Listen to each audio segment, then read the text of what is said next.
Sometimes there's nothing around you that could even make you believe that something positive might still happen. And all you wish for at that moment is one good news to bring to silence all the bad. Something to show that there is still hope, a ray of sunshine, a light at the end of a tunnel, something to hold on to. The good news you so wish for might take longer than you think you can bear. So what do you do during this waiting period is what matters the most. You have to train yourself to cope during the waiting period. And how you do that is to be patient, knowing that there is the expectation of good news in the future. Once you have a vision of who you'd like to be, do not lose sight of it, but keep pushing till you get there. Joseph in the Bible already knew his future from his vision, but if not because of how much he reverenced God and believed in him, he could have easily lost sight of who he would be in the future because every bad thing that kept happening to him. You should not get distracted by the things happening to you.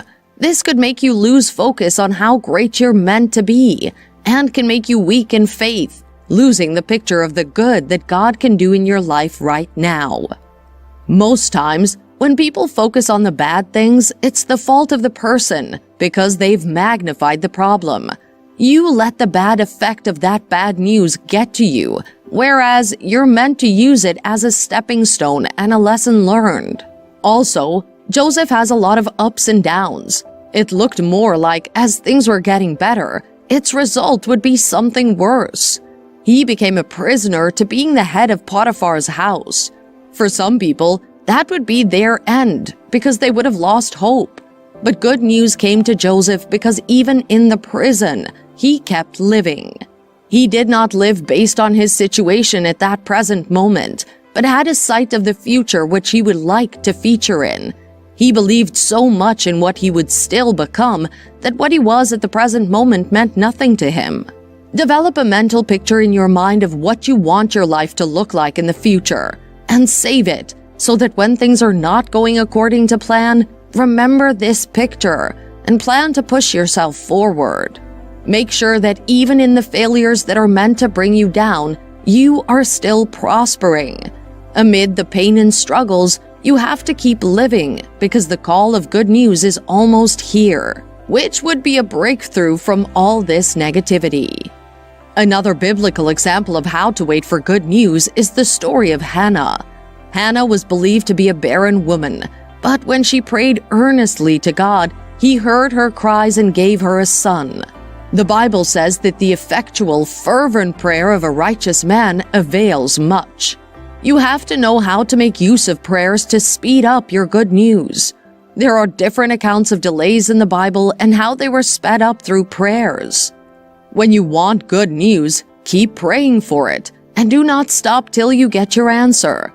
When you stop, it's more like you're giving up on the fact that that situation can change, and you're beginning to accept the fact that there is no solution in hand.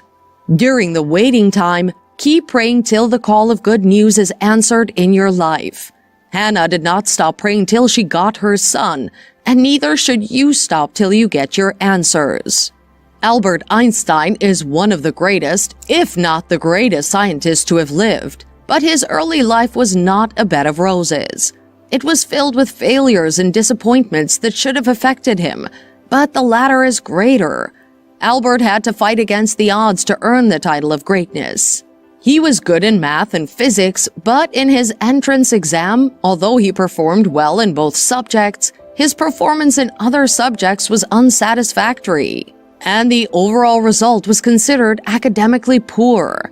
His academic brilliance was far from what he is considered today.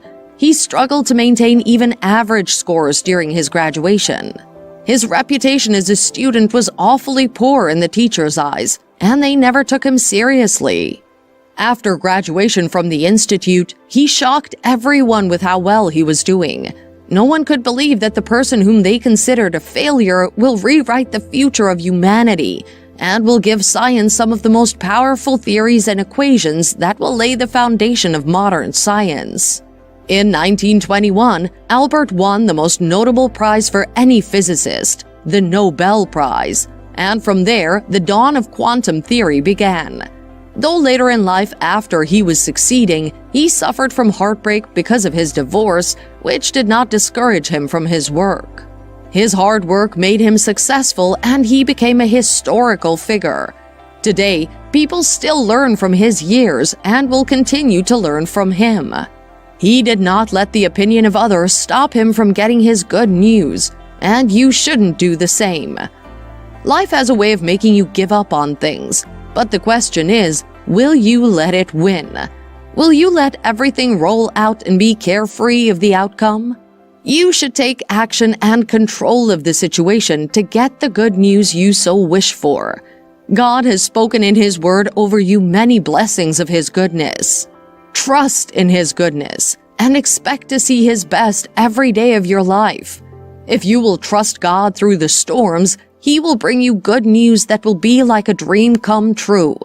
Just like Peter, who was a fisherman with his business partner, trying to catch fish throughout the night on the sea, nothing happened. He said, "We have toiled day and night and we caught nothing."